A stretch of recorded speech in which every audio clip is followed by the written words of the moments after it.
Hello everyone, welcome back to my YouTube channel. आज की class के अंदर अपन जो 1 फरवरी को कुमार गौरव सर के द्वारा ही आपकी फुलपत्ती वाली क्लास करवाई गई है, तो इसका हैंड रिटन नोट्स के रूप में अपन रिवीजन करेंगे।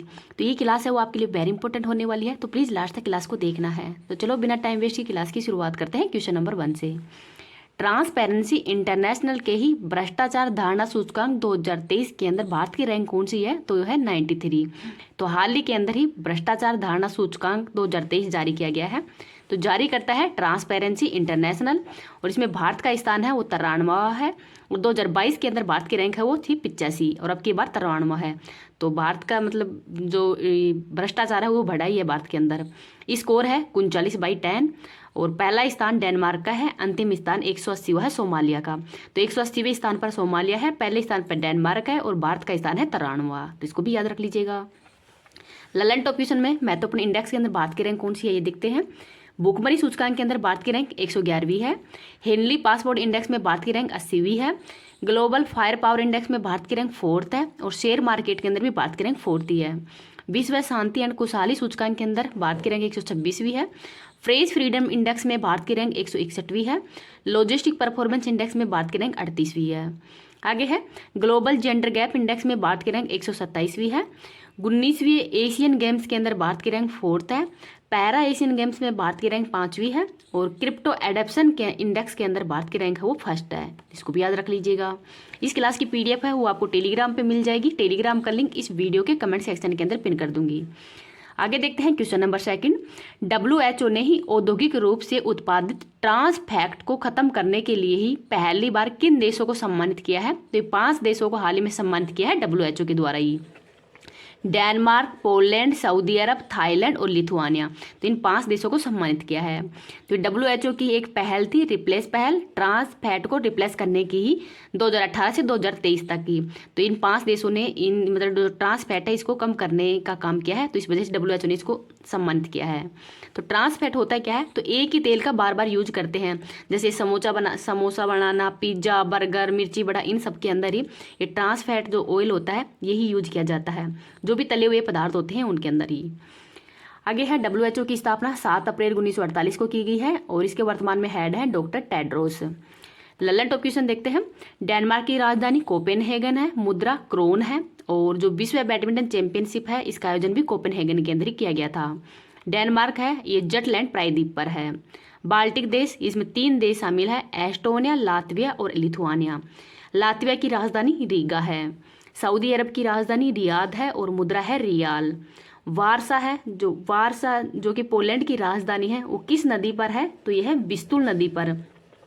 तो विस्तुल नदी पर वारसा है। वारसा पोलैंड की राजधानी है वो विस्तुल नदी के किनारे ही है, तो इसको भी याद रख लीजिएगा। क्वेश्चन नंबर 3 देखते हैं।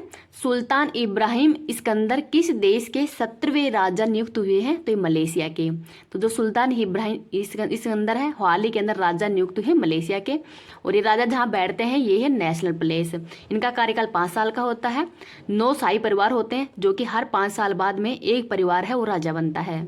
यहाँ का जो राजतंत्र है वो चक्रीय प्रवाह है, अर्थात 9 जो शाही परिवार है उनके अंदर ही ये हर मतलब राजा है वो बनता रहता है, तो इस वजह से चक्रीय प्रवाह है।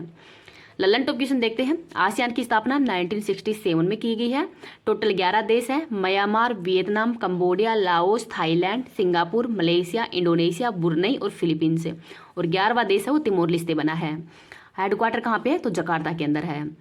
सेमांग जनजाति ये भी मलेशिया के अंदर ही है, और मलेशिया की मुद्रा है रिंगिट। बोर्नियो द्वीप पर कौन कौन से देश हैं? तो 3 देश हैं, मलेशिया, इंडोनेशिया और बुरनई। तो इनको भी याद रख लीजिएगा। आगे देखते हैं क्वेश्चन नंबर 4। न्यूरोलॉजिकल विकार से पीड़ित मनुष्य के दिमाग के अंदर ही पहली बार चिप लगाने वाली न्यूरालिंक कंपनी का संबंध किससे है? तो ये एलन मस्क है। तो ये न्यूरालिंक कंपनी है ये एलन मस्क की है, और इनके द्वारा 2016 में इसकी स्थापना की गई थी, और ये ब्रेन का ट्रांसप्लांट करने का काम करती है। जो न्यूरोलॉजिकल रोग है उसके उपचार में ये जो चिप है ये काम आएगी। ललन टॉप क्वेश्चन देखते हैं। EEG क्या है? तो इलेक्ट्रो इंसेफ्लोग्राफ, जो मस्तिष्क का अध्ययन करने के लिए ECG का टीका लगाते हैं।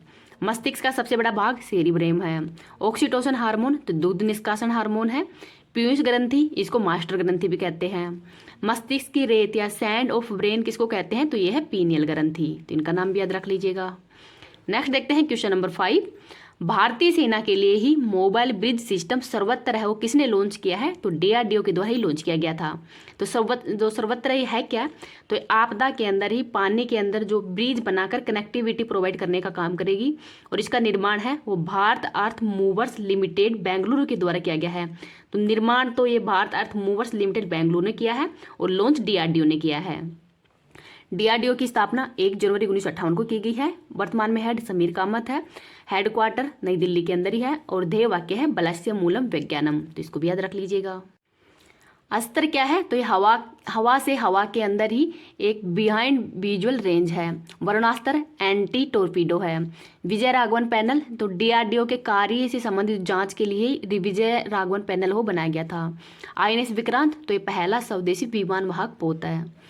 नेक्स्ट है क्वेश्चन नंबर 6। भारतीय दूरसंचार नियामक प्राधिकरण के अध्यक्ष पद पर किसे नियुक्त किया गया है? तो इनका नाम है अनिल लाहोटी। तो अनिल लाहोटी है, इससे पहले रेलवे बोर्ड के CEO भी रह चुके हैं और वर्तमान में भारतीय दूरसंचार नियामक प्राधिकरण के अध्यक्ष बने हैं। तो try telephone regulatory authority of India, इसकी स्थापना कब की गई है? ये आपको कमेंट सेक्शन के अंदर बताना है। हाल ही के अंदर 16वें वित्त आयोग के हेड कौन है? तो अरविंद पनगड़िया है और इसमें एक अध्यक्ष प्लस में 4 सदस्य होते हैं। तो 4 सदस्यों की भी नियुक्ति की जा चुकी है। Ajay Narayan, George Matthew, doctor Niranjan और डॉक्टर सौम्य क्रांति, तो ये 4 सदस्य हैं, इनको भी हाल ही में नियुक्त कर दिया गया है। महान्यायवादी, तो अनुच्छेद नंबर 76 के अंदर उल्लेख है और वर्तमान में है R वेंकटरमणी। सेबी के अध्यक्ष कौन है? तो माधवीपुरी बुच्च है। CISF के अध्यक्ष कौन है? तो नीना सिंह है। मुख्य सूचना आयुक्त कौन है? तो हीरालाल सामरिया है। तो इनका नाम भी याद रख लीजिएगा। आगे है क्वेश्चन नंबर 7। खेलो इंडिया शीतकालीन खेल 2024 का शुभंकर क्या है? तो हिम तेंदुआ है। और हिम तेंदुआ को विश्व के अंदर पैंथ्रो अनाक्तिया भी कहते हैं और लद्दाख के अंदर सानी कहते हैं। इसका आयोजन कहाँ पे किया गया है? तो लद्दाख और जम्मू कश्मीर के अंदर ही। खेलो इंडिया यूथ गेम्स, तो ये तमिलनाडु के अंदर इसका आयोजन किया जाएगा। शुभंकर है वीर मंगाई। 19वें एशियन गेम्स का शुभंकर, तो ये मेमोरीज ऑफ जियांगम। और 4th पैरा एशियन गेम्स का शुभंकर है फेई फ्री पक्षी। आगे है 37वें राष्ट्रीय खेल, तो इनका आयोजन गोवा के अंदर किया गया है और शुभंकर है मोगा। क्वेश्चन नंबर 8 देखते हैं। रामसर स्थल सूची के अंदर ही शामिल अंक समुद्री पक्षी रिजर्व, अगनसिनी मुहाना और मगदी केरी रिजर्व है, कहाँ पे है? तो कर्नाटक के अंदर ही है। तो हाल ही के अंदर 5 स्थानों को रामसर स्थल के अंदर शामिल किया गया है, जिसमें 3 तो कर्नाटक के अंदर है और 2 है तमिलनाडु में। तो तमिलनाडु के अंदर कराईपेटी और लोंग हुड सोला, तो लोंग हुड सोला और कराईपेटी तमिलनाडु के अंदर है। तो सबसे ज़्यादा रामसर स्थल है वो तमिलनाडु के अंदर ही है और सेकंड स्थान पर है उत्तर प्रदेश। तो जो रामसर स्थल है ये आर्द्र भूमि या दलदली भूमि होती है उसको शामिल करते हैं। 2 फरवरी 1971 को ही रामसर सम्मेलन हुआ था ईरान के अंदर। भारत ने इसमें पुष्टि है वो 1982 में की है। और वर्तमान में भारत में टोटल रामसर साइट कितनी है? तो वो है 80। मॉन्ट्रियक्स रिकॉर्ड, तो इसमें जो रामसर साइट खतरे में होती है उनको डाला जाता है। तो भारत में 2 है, केवलादेव राजस्थान के अंदर है और लोकटक मणिपुर के अंदर। ये मॉन्ट्रियक्स रिकॉर्ड्स के अंदर ही शामिल है। क्वेश्चन नंबर 9 देखते हैं। शिक्षा मंत्रालय ने किसे डिम्ड यूनिवर्सिटी का दर्जा दिया है? तो यह है भारतीय जनसंचार संस्थान। तो इसको हाल ही में डिम्ड यूनिवर्सिटी का दर्जा दिया है। शिक्षा मंत्रालय के मंत्री कौन है? तो धर्मेंद्र प्रधान है। भारतीय जनसंचार संस्थान की स्थापना 1965 में की गई है और हेडक्वार्टर नई दिल्ली के अंदर है। ललन टॉप क्वेश्चन देखते हैं। NCERT को डिम्ड यूनिवर्सिटी का दर्जा हाल ही के अंदर दिया गया था। लिविंग हेरिटेज, तो विश्व भारती विश्वविद्यालय और इसकी स्थापना गुरु रविंद्रनाथ टैगोर के द्वारा ही की गई थी। नालंदा विश्वविद्यालय की स्थापना कुमार गुप्त ने। Oxford world of the year, तो ये रिज है। तो हाल ही के अंदर ऑक्सफोर्ड के द्वारा वर्ल्ड ऑफ द ईयर किसे चुना है? तो रिज को चुना है। नेक्स्ट है क्वेश्चन नंबर 10। झारखंड के मुख्यमंत्री पद पर किसे नियुक्त किया गया है? तो इनका नाम है चंपई सोरेन। तो चंपई सोरेन है, ये हाल ही के अंदर नए मुख्यमंत्री बने हैं और इनको झारखंड टाइगर के नाम से भी जाना जाता है। गवर्नर कौन है? तो राधाकृष्णन है। झारखंड की राज्य के रूप में स्थापना 2000 में की गई थी। और JMM झारखंड मुक्ति मोर्चा पार्टी, तो ये है हेमंत सोरेन की पार्टी थी और हेमंत सोरेन है ये गिरफ्तार होने के कारण ही इन्होंने मुख्यमंत्री पद से इस्तीफा दे दिया है। तो ED के द्वारा इनको गिरफ्तार कर लिया है। और गिरफ्तार करने का कारण क्या है? तो रांची के अंदर जो जमीन घोटाला हुआ है उसके कारण इनको गिरफ्तार किया गया है। तो ED है, इनको 14 दिन तक गिरफ्तार रखने की, मतलब ED 14 दिन तक ही गिरफ्तार रख सकती है। और ED के बारे में देखते हैं कि की स्थापना 1956 में की गई है और ये 2 एक्ट के तहत ही काम करती है। एक तो विदेशी मुद्रा लेन देन और एक मनी लॉन्ड्रिंग एक्ट। तो इन 2 के तहत ये किसी भी व्यक्ति को गिरफ्तार कर सकती है। आगे देखते हैं ललन टॉप क्वेश्चन। राजस्थान के नए मुख्यमंत्री भजनलाल शर्मा है। छत्तीसगढ़ के विष्णुदेव साय हैं। मध्य प्रदेश के मोहन यादव हैं। और मिजोरम के लाल दुहोमा है, तेलंगाना के रेवत रेड्डी हैं। नेक्स्ट है क्वेश्चन नंबर 11, कपड़ा मंत्रालय ने ही राजस्थान के कोटा के अंदर वन भारत साड़ी वॉकथॉन का आयोजन करेगा। तो कपड़ा मंत्रालय है और राजस्थान के कोटा के अंदर ही वन भारत साड़ी वॉकथॉन है, इसका आयोजन करेगा, तो इसको भी याद रख लीजिएगा। अब आज की क्लास यही समाप्त होती है। आपको ये क्लास कैसी लगी है आप प्लीज़ कमेंट सेक्शन के अंदर बताना है। आपको लगे कि मैंने थोड़ी बहुत मेहनत की है तो प्लीज़ इस चैनल को सब्सक्राइब कर देना और क्लास को ज़्यादा से ज़्यादा लाइक एंड शेयर कर देना। Thank you. महत्वपूर्ण राष्ट्रीय उद्यान देखते हैं। पापीगोंडा राष्ट्रीय उद्यान आंध्र प्रदेश में है। मोलिंग व नापदफा अरुणाचल प्रदेश में। डिब्रू साउकवा, दिहिंग पटकई, काजीरंगा, मानस, नामेरी, ओरंग और रायमोना असम के अंदर है। वाल्मीकि बिहार में है। गुरु घासीदास, इंद्रावती और कांगेर घाटी छत्तीसगढ़ के अंदर है। मोलेम गोवा के अंदर है। ब्लैक बग व गिर गुजरात के अंदर है। कालेसर व सुल्तानपुर हरियाणा के अंदर है। महान हिमालय, खीरगंगा और पिनवेली हिमाचल प्रदेश के अंदर है। बेतला झारखंड के अंदर है। अंसी, बांदीपुर, बन्नेरघट्टा, कुंद्रेमुख व नागरहोल ये कर्नाटक के अंदर है। एराविकुलम, पेरियार और मोन घाटी केरल के अंदर है।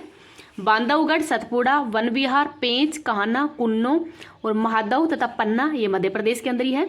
संजय गांधी व तबोवा महाराष्ट्र के अंदर है। केबुल लामजाओ मणिपुर के अंदर है। मुरलेन मिजोरम के अंदर है। बलकाकम और नोकरेज रिज मेघालय के अंदर। भितरकनिका, सिमलीपाल उड़ीसा के अंदर। सरिस्का, केवलादेव घनी पक्षी जो घना पक्षी तथा मुकुंदरा हिल्स राजस्थान के अंदर है। कंचनजंगा सिक्किम में है। मृगवाणी तेलंगाना के अंदर। मन्नार की खाड़ी व मधुमलाई और मुकुरथी ये तमिलनाडु के अंदर है। बाइसन त्रिपुरा में। दुधवा उत्तर प्रदेश में। जिम कार्बेट, गोविंद, नंदा देवी, राजाजी और फूलों की घाटी उत्तराखंड के अंदर है। बुक्सा व जल्दापाड़ा पश्चिम बंगाल के अंदर। और जो सिंगालीला व सुंदरवन ये भी पश्चिम बंगाल के अंदर ही है। महात्मा गांधी और ये रानी झांसी समुद्री और सैंडल पीक ये अंडमान निकोबार के अंदर है। दाचीगम व किश्तवाड़ जम्मू कश्मीर के अंदर है। और हेमिस राष्ट्रीय उद्यान ये लद्दाख के अंदर है। तो इन सबको भी याद रख लीजिएगा।